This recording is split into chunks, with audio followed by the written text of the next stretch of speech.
Selamat pagi Cigusun, apa kabar? Selamat pagi JB, kabar baik. Sehat hari ini? Sehat. Baiklah, tujuan saya sebenarnya hari ini untuk memanggil Cigusun adalah untuk mendapatkan gambaran yang jelas tentang kehadiran murid dalam PDPR sebelum cuti sekolah yang lepas lah. Apa pendapat Cikgu ya tentang PDPR online yang diadakan sebelum cuti yang lalu itu? Oke, baiklah JB. Pada pendapat saya, sebab PDPR kali ini bukanlah yang pertama, maka tidak kurang masalahnya.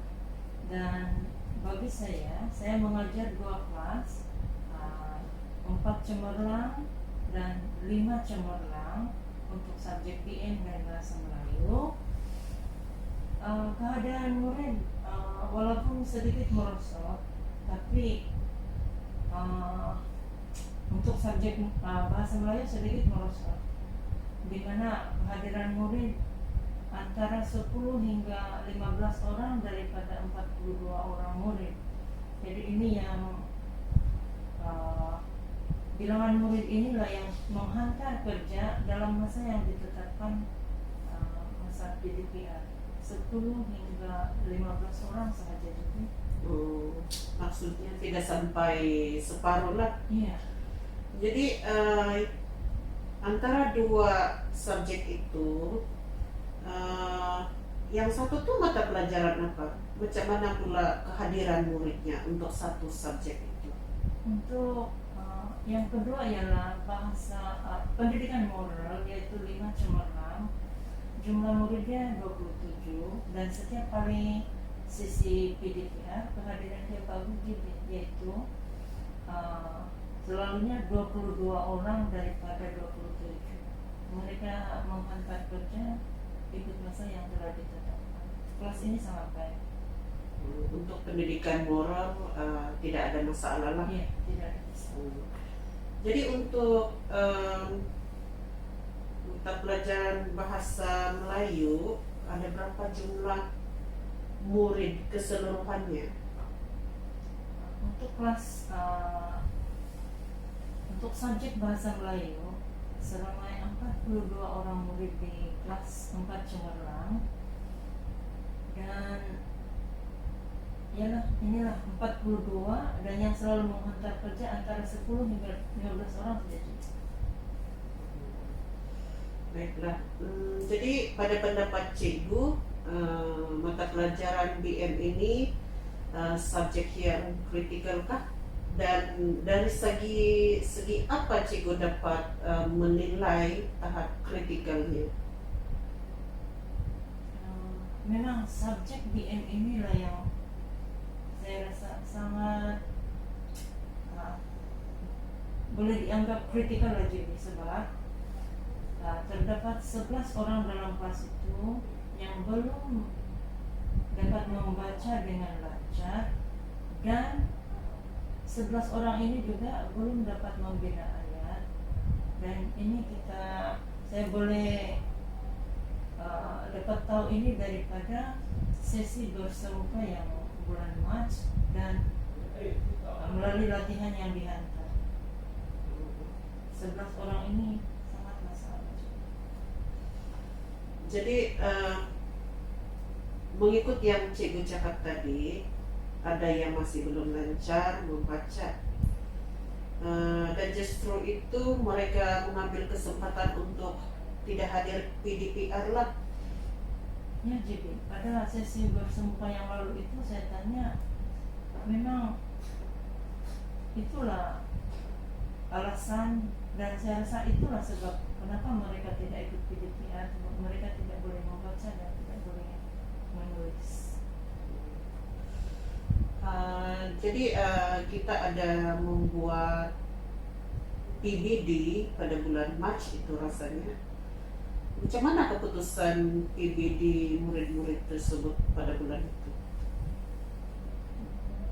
Ini yang memang agak menyedihkan, sebab setelah kita analisis PBB yang lepas, masih terdapat 11 murid yang berada di tahap 2 TV2 dan mereka masih tidak menguasai.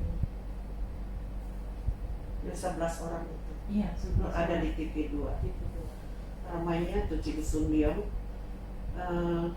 Jadi ekoran daripada perbincangan kita hari ini, saya agak terkejut juga lah. Jadi apakah tindakan cikgu tentang kehadiran murid yang kurang memuaskan itu? Saya telah menghubungi ibu bapak murid yang selalu tidak hadir dalam PDPR melalui WhatsApp dan Telegram.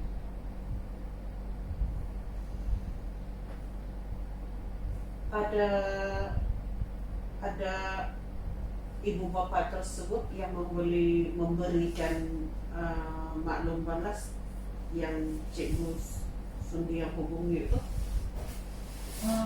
Ada yang bagi maklum balas serta mustajibin, tapi ada juga yang langsung tiada. Apakah alasan-alasan yang ibu bapak yang langsung tidak memberi maklum balas? Sebahagian dia ada yang memberi alasan kata tiada internet maksudnya macam dia internet tidak stabil, handphone satu dan anak ramai, jadi mereka tidak dapat membuat latihan yang diberi oleh guru. Itulah ada yang handphone dia ibu saja yang ada dan ibu dia bekerja, jadi ibu dia balik rumah baru dia boleh menyiapkan kerja. Oh, itu alasan-alasan dia. Adakah Cikgu Sundi yang pernah tanya rakan-rakan yang lain tentang masalah ini dan bagaimanakah cara untuk mengatasinya?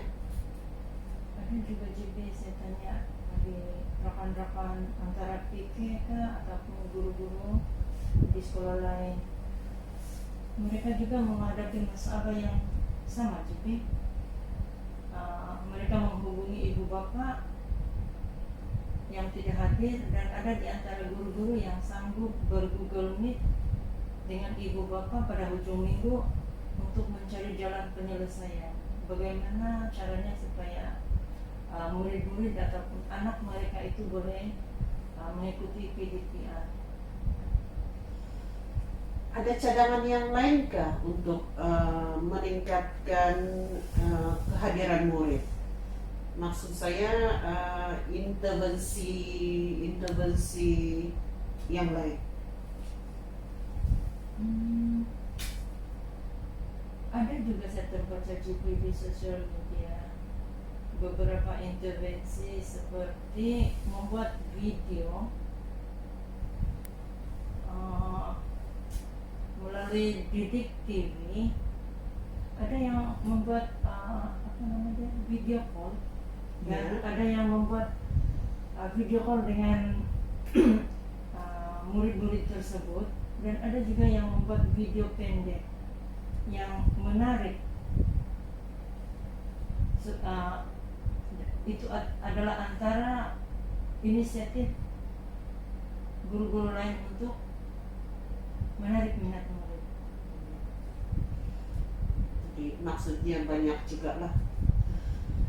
Cikgu Sundiang, rasanya Cikgu Sundiang sudah lama berada di sekolah sini, mengajar di sekolah sini maksud saya, dan tentunya macam-macam karena guru-guru, anak murid, dan ibu bapak yang telah Cikgu Sundiang jumpa. Jadi melalui pengalaman cikgu, daripada cadangan-cadangan dan intervensi yang telah dibincangkan tadi, rasa-rasa Cikgu Sundiang mana intervensi yang paling sesuai untuk kita menggalakkan murid hadir ke sekolah? Maksud jadi intervensi yang sesuai untuk sekolah. pada pendapat saya semua cadangan intervensi itu bagus-bagus berapa. Cuma kita kena sesuaikan dengan kita punya persekitaran di sekolah inilah. Saya akan memperbagaikan pendekatan saya dalam PDPR, memberi aktiviti yang menarik dan pelbagai, serta sesuai dengan kemahiran murid, terutama di kelas 4 cemerlang yang 11 orang itu. 11 orang itu masih berada di TV 2 dan agar aktiviti yang akan saya beri itu mereka akan minat dan seterusnya boleh membantu untuk memperbaiki pencapaian mereka di dalam bahasa Melayu, terutama membaca dan membina ayat. Wah, semangat sungguh Cikgu Sundiang. Tahniah dengan semangat yang Cikgu Sundiang beritahu tadi tentang intervensi yang Cikgu Sundiang pilihlah. Selain itu juga, Ya, saya bercadang juga untuk memberi ganjaran kepada murid yang hadir penuh PDPR. Keseluruhan murid 42 itu, siapa yang hadir penuh, saya bercadang untuk memberi ganjaran. Begitu juga dengan pencapaian murid yang 11 orang itu. Jika mereka menunjukkan kemajuan ataupun mereka hadir dalam setiap PDP dan memberi kerja yang baik, saya bercadang juga untuk memberi ganjaran kepada mereka. Dan saya akan membuat dalam bentuk poster dan akan hantar ganjaran ini melalui WhatsApp group atau Telegram lah, supaya murid tahu bahwa pada minggu ini siapakah yang mendapat ganjaran tersebut. tahniah Cikgu Sun. Jadi saya percaya Cikgu Sundiang boleh melakukan yang terbaik untuk meningkatkan kehadiran PDPR kita, sekolah kita. Jadi apa jenis bantuan yang Cikgu perlukan untuk usaha ini? Maksud juga Bapak? Apa saja jenis bantuan yang Cikgu Sun inginkan? Oke, saya rasa buat masa ini, oleh karena saya bercadang untuk memberi ganjaran kepada murid-murid yang menunjukkan prestasi yang baik, kehadiran terbaik dalam PDPR. Jika tiada halangan, saya ingin mencadangkan ataupun meminta bantuan daripada pihak panitia bahasa Melayu agar dapat turut serta menyediakan ganjaran untuk murid tersebut. Oke, baiklah Cikgu Sundiang, itu perbincangan kita hari ini. Terima kasih Sama-sama jadi. pada Cikgu Sundiang karena sudi datang untuk perbincangan ini. Harap-harap usaha berjaya untuk meningkatkan PDPR.